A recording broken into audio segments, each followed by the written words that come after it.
Hi, you're listening to the Rosenfeld Review. I'm your host, Lou Rosenfeld. I am joined by a very, very exciting guest to have on the show. I mean, I'm very excited because Surya Vanka is someone who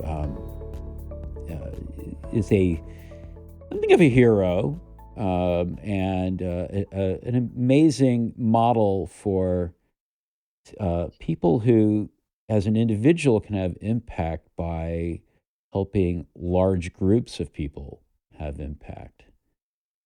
Before I get into what the hell I'm talking about, let me welcome you, Surya. How are you? I'm doing well, Lou. It's such a pleasure to be here. It's great to have you join us. Surya is actually giving a talk at the upcoming Design at Scale conference. And it's a topic that's just something that I'm so excited by. So, the talk is titled Unleashing Swarm Creativity to Solve Enterprise Challenges. And, the enterprise challenges are huge, but compared to what Surya has been pointing his swarm method at, they're kind of a bit Mickey Mouse. I mean, Surya, we'll talk about some of the societal challenges that you've been unleashing creativity of the swarm upon. But first, let me do a more formal intro. Surya, you've had a career that's taken you uh, to consulting at places like Amazon and REI and Microsoft. Well, of course, you were a very senior design person, director of user experience at Microsoft. You've been a professor at UIUC, fellow at the Center for Advanced Study. You've been involved in putting together a lot of conferences. So you're just kind of a community guy in general. So I guess it makes sense. This design swarm method that you've pioneered, it kind of puts together design and lots of people who aren't necessarily designers, if I understand it. That's absolutely true. I mean, you nailed it when you said a community guy. I'm such a believer in the power of the design community. So thank you for noting that. That is, that's been a thread for me that's run through a lot of the work that I've done in one way or the other, whether it was as a teacher, whether it was building community in corporate at Microsoft, building community at the Industrial Designers Society of America or IXDA. So community, I think, is super important at this point.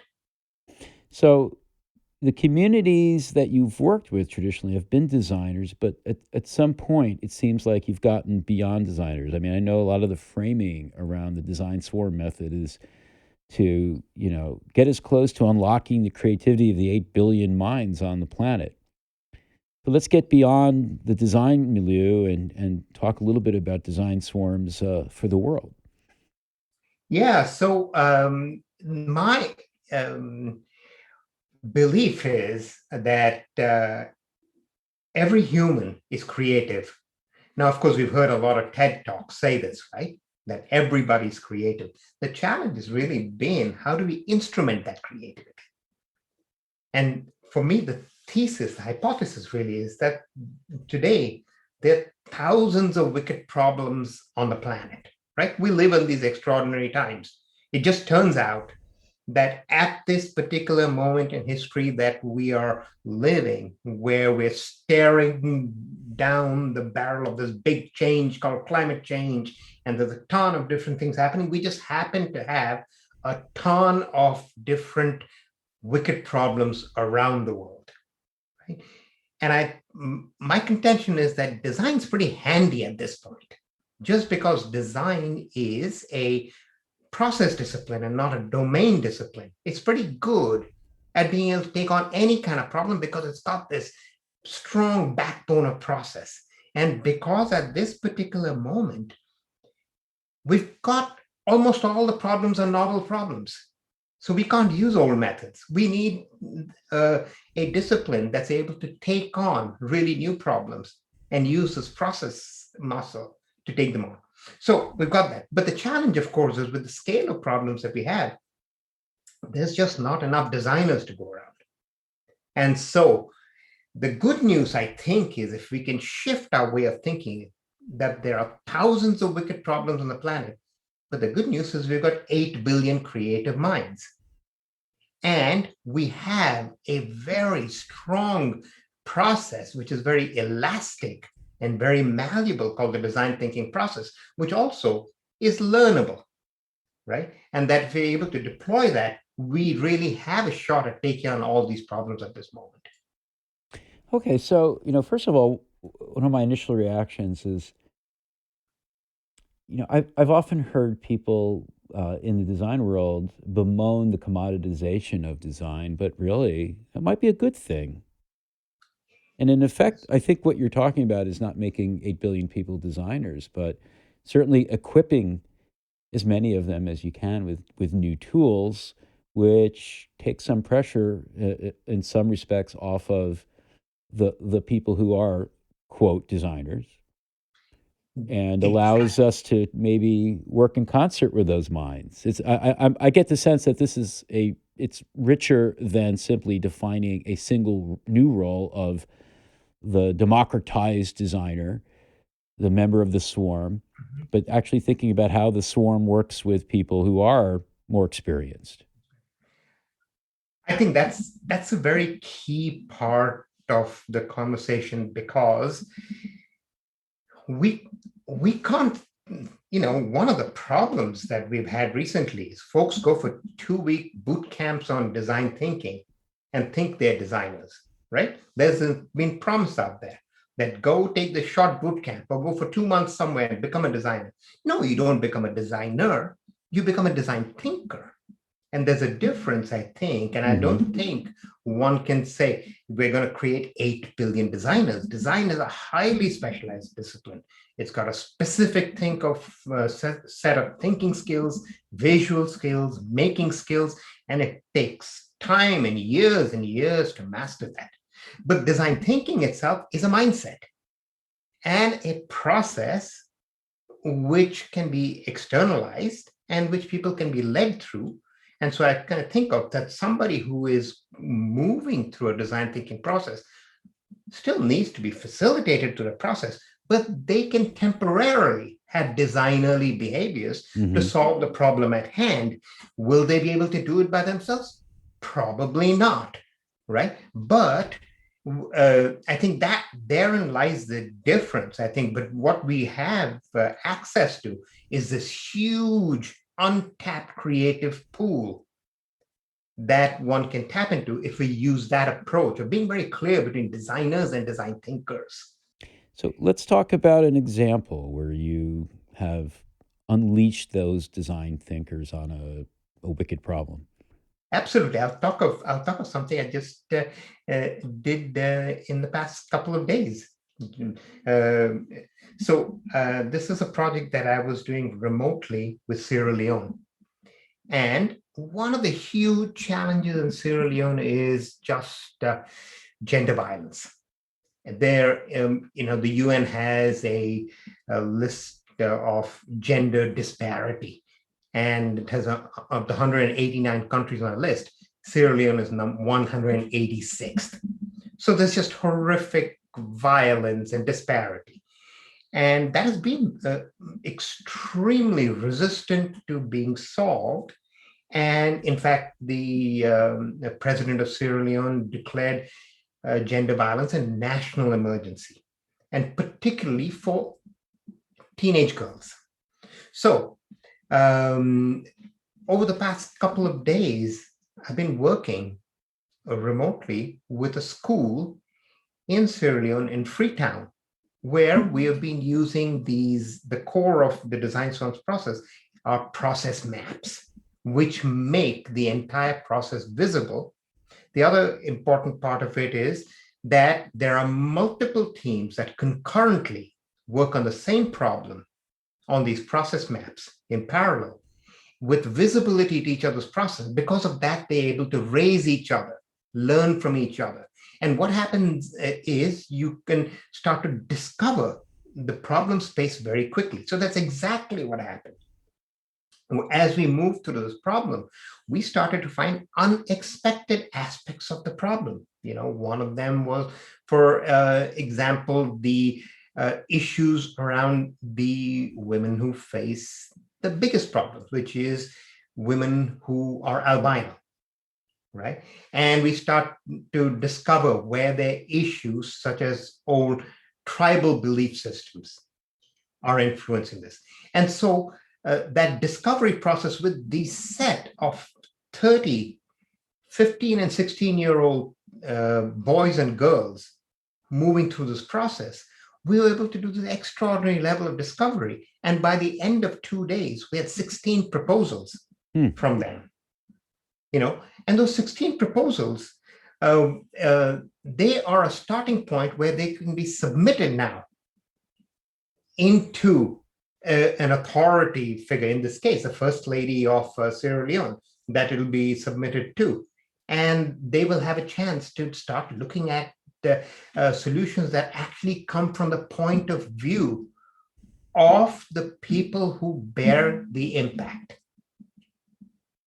So that's a very recent example, which ended about 24 hours ago. Wow. But Yeah. you must be on quite a high. But then again, it sounds like this is, not the first time you've been in this at this point of looking back on a single effort to create design thinkers out there, It and is, had such a great experience. yeah.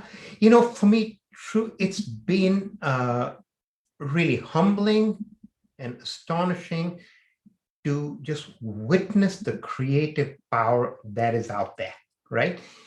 We, yes, intellectually we say, yes, everybody's creative, everybody's able to do that.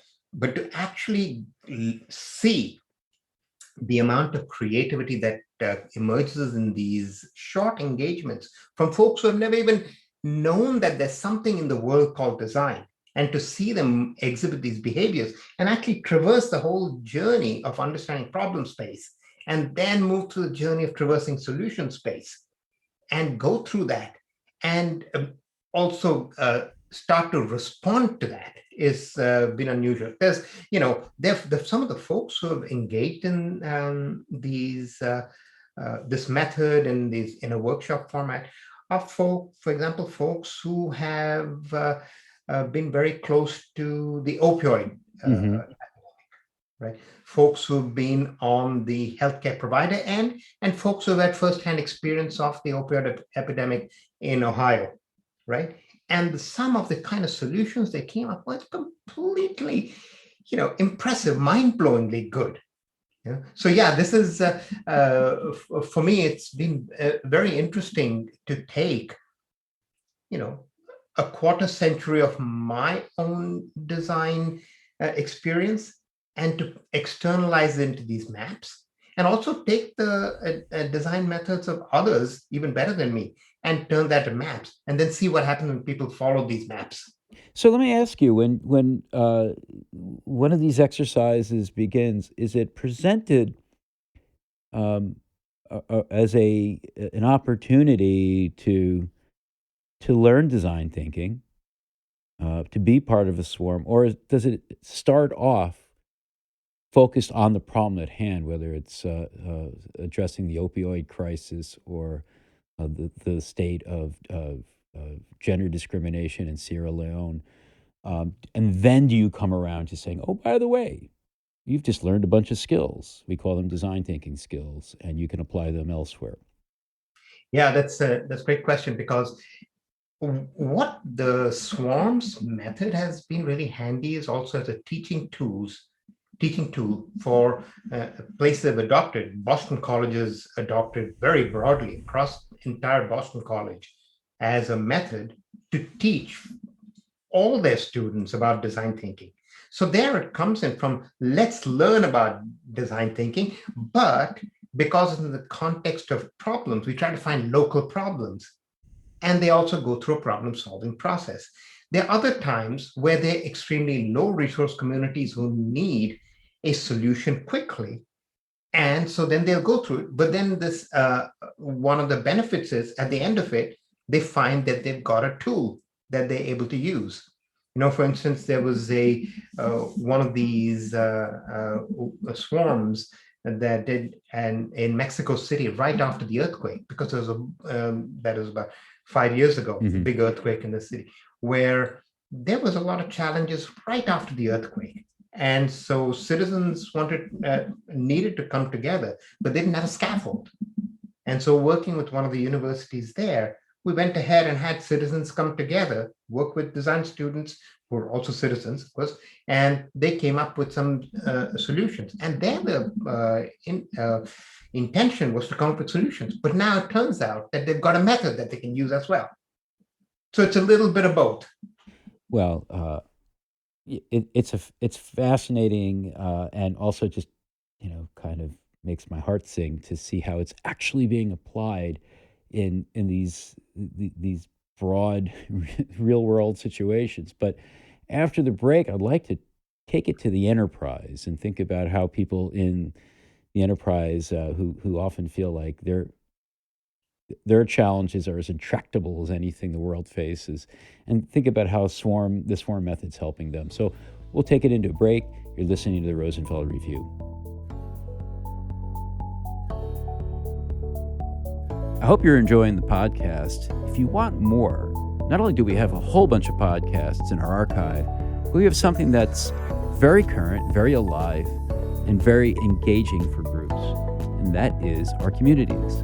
Rosenfeld Media runs a variety of communities that meet on a monthly basis for video conferences on a variety of topics near and dear to UX people, ranging from enterprise experience to advancing research to design and research operations.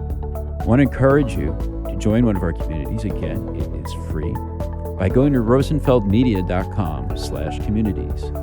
Not only will you get a monthly video conference that you can listen in on and participate in, ask questions and so forth, we'll give you access to the recordings. And for some of those communities, we're talking about dozens of recordings with really interesting presenters and facilitators.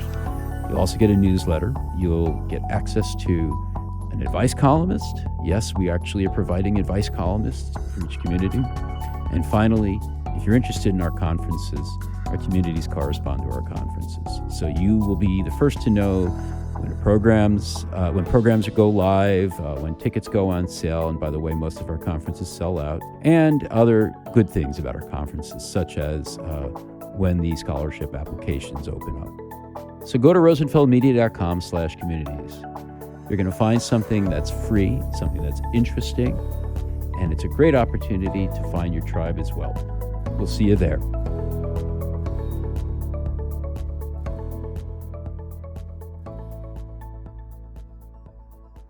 Welcome back to the Rosenfeld Review. I'm Lou Rosenfeld. My guest, Surya Vanka. We're talking about swarms, design swarms. And Surya is talking about applying this method of swarms and creating design thinkers at scale to take on these really massive, wicked problems in society, and touched on a couple. But now let's take it to the enterprise. And a lot of our listeners are people who are struggling with huge problems, not societal problems. But on the other hand, maybe some of them are. If you're working at the Veterans Administration, or maybe even in a private entity like an Amazon, you are addressing broad societal challenges. So let's talk a little bit about how swarms are working in that context. Sure. So, although the work around building this method came from the needs of low resource situations, I've also spent a long time, right, over 20 years in corporate and consulting design. And there's a pattern that I've seen.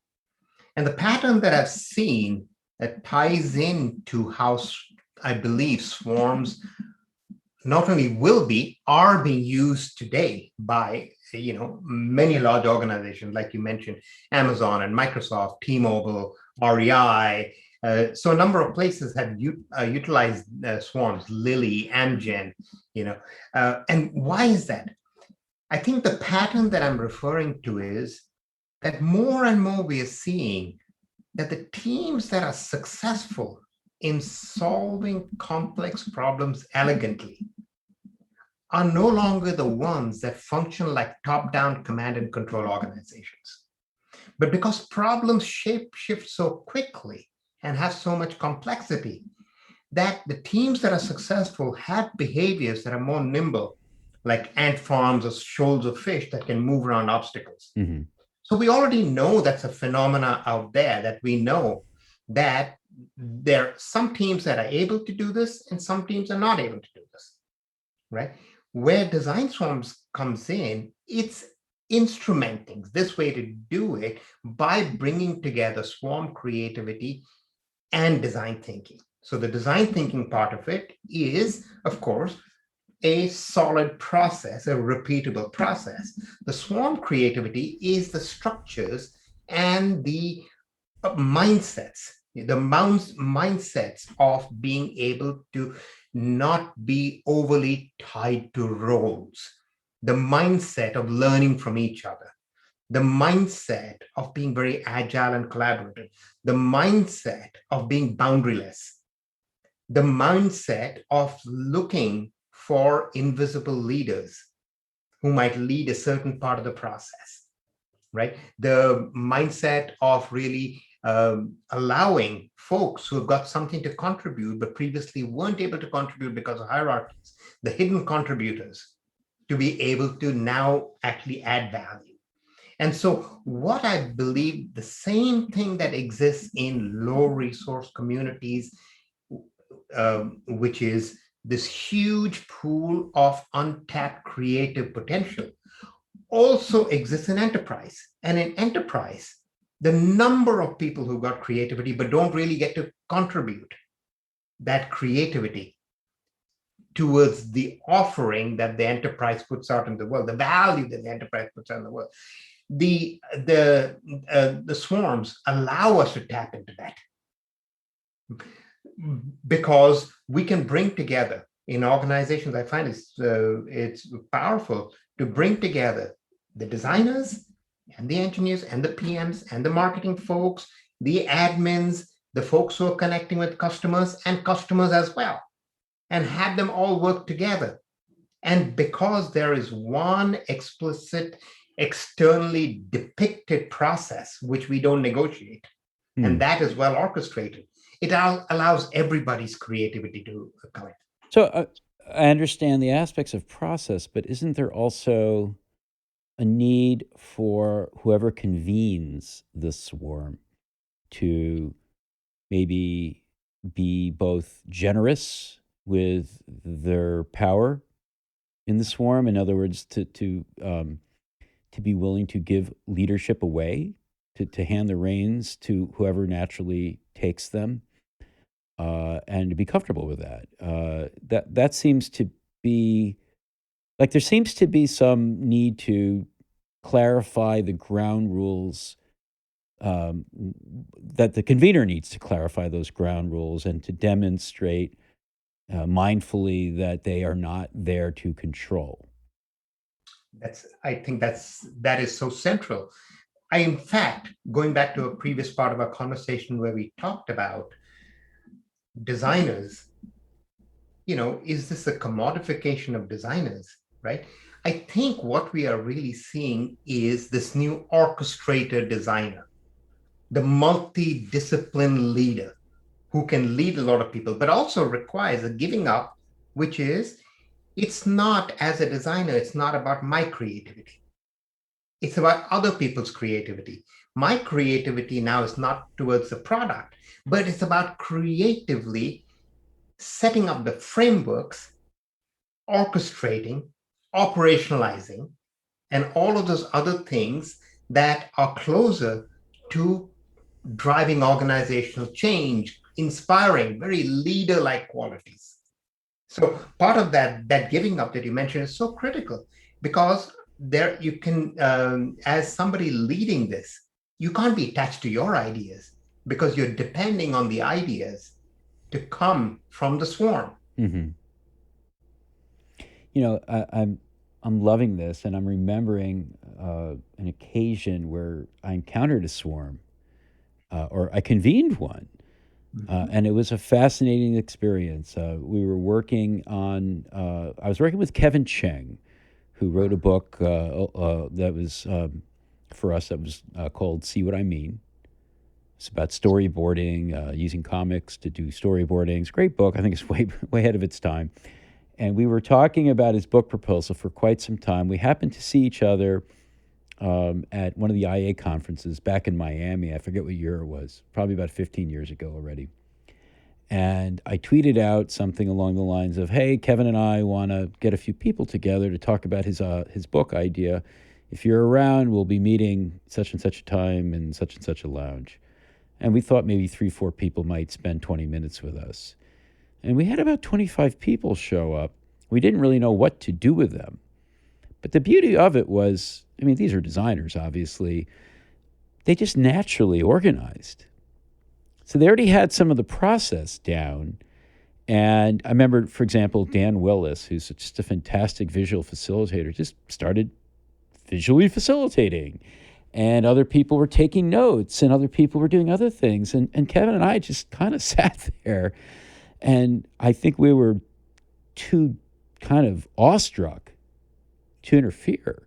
And thank goodness, because it was a fantastic experience that led directly to framing out the book proposal, and eventually that led to his book. And we I won't take credit for that. I think we were just too well. I say awestruck. We were also somewhat dumbstruck, but it was a fascinating thing to observe. And I get the sense that you're trying to get people to that point. I think in your example, there are about three different things that stand out about why that was a successful swarm and not just chaos, right? One that is vital is to create a safe space with lots of trust. And it seemed, for whatever reason, that there was a sense of psychological safety in that space where people came together and people felt they could voice things. That the second thing that I heard was the huge power of shared visual surfaces, It, because we now take intelligence and embody it in the environment. And that is critical, and it so turns out that in our particular time right now, with the rise of digital whiteboards, that has become extraordinarily easy, that we can actually have these shared visual surfaces. And when these shared visual surfaces are used not just to depict ideas, but are able to depict a flow of learning and understanding of a problem, and then the flow and understanding of the solution space, something powerful starts to happen. So when you talked about this gentleman stood up and started facilitating in some way and maybe even drawing something out, that was what is happening. And the third one really is fun, that people really are enjoying. And the reason for that is because it creates that relaxed mind, that creates a space. I often in these forums, I'll tell people at the beginning, we are going to do very, very, very serious work that has very serious consequences, but we'll do it in a playful way. But just because we do it playfully, don't mistake it for play. mm-hmm. But the playful aspects of it allow our minds to function in a certain way. So those three things become really important. Again, connecting to what you were talking before, the convener, the facilitator, it's a highly skilled job, like the conductor of an orchestra, being very alert to the slightest nuance, to be able to keep safety, to keep that energy, and to keep a common shared understanding, so that you can well orchestrate the process together. I love that. I love how you broke it into those three areas. And the second one, there's no mystery why certain venture capitalists are throwing money at Miro and Mural right now. I mean, they should describe that digital whiteboard category as they should rebrand it as the shared embodied cognition category. Uh, the well, I do want to ask you really briefly when it comes to senior leaders who are interested in unleashing design swarms. What's the one thing they need to keep in mind as far as their role? Because that's a tough thing for traditional leaders to do. It's a tough thing, and I think there is the leaders who will be able, some leaders will be able to do it, others won't be able to do it. And the leaders who will be able to do it would have truly understood the growth mindset, from a fixed mindset to a growth mindset. And the particular learning edge is that leadership now requires facilitation skill. You cannot be a leader without being a facilitator.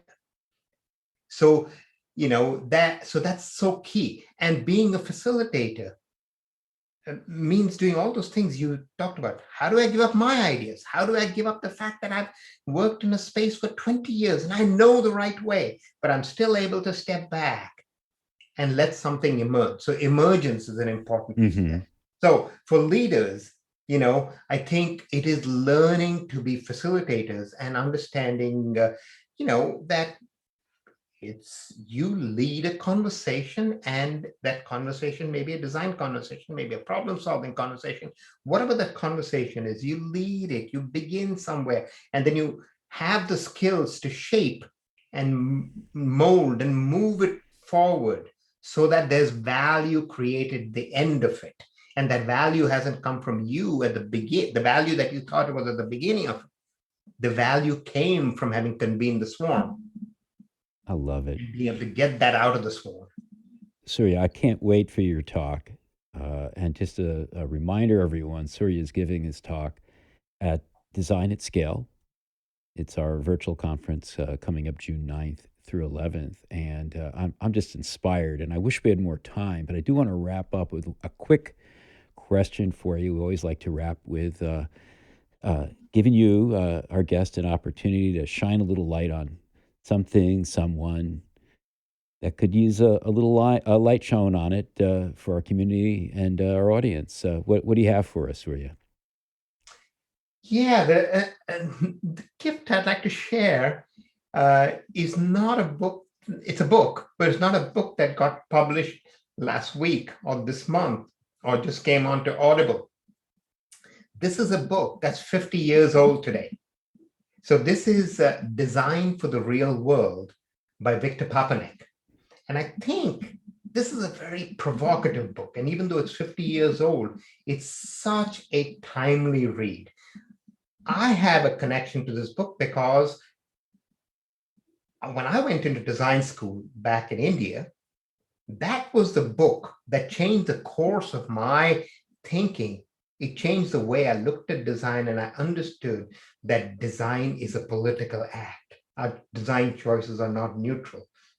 He has this whole critique of the automobile and automobile designers and how designers can be a dangerous breed. And for me, it has resonances when today designers have such extraordinary power when we get to shape massive digital products. And there are a host of new ethical issues, and our choices are not neutral anymore. And it's a page turner. It's a page turner. It's a really good read, and it's managed to remain fresh. Fantastic. Well, Design for the Real World by Victor Papanek, now on the reading list for hopefully a whole swarm of readers. Sorry, Surya, I couldn't resist. Surya, thank you so much. Great to talk with you. Just so enjoyed this. Surya Vanka, we'll see you at Design at Scale. Thanks, Lou. That is awesome. Thanks for listening to the Rosenfeld Review, brought to you by Rosenfeld Media.